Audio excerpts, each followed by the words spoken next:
মনে বড় আশা ছিল, এসেছি প্রবাসে, প্রবাস থেকে রুজি করব, টাকা দিব বাংলাদেশে।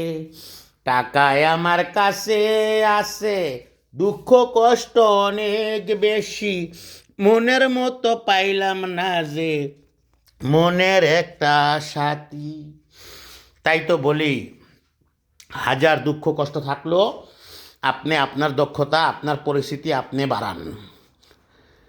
ভাই বোন আত্মীয় স্বজন সবাই আছে আপনার পাশে।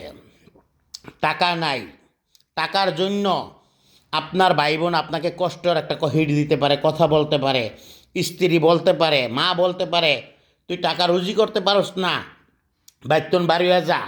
এই জন্য নিজের ক্ষতিটা নিজে কইরেন না। ভবিষ্যৎবাণী আপনারও আছে, আপনিও ভবিষ্যৎ নিয়ে চিন্তা ভাবনা করেন। আপনার হয়তো দুইটা ছেলে আছে, দুইটা মেয়ে আছে। আপনি চিন্তা করবেন যে আমার যদি কিছু হয়ে যায় আমার ছেলে মেয়ের কী হইব।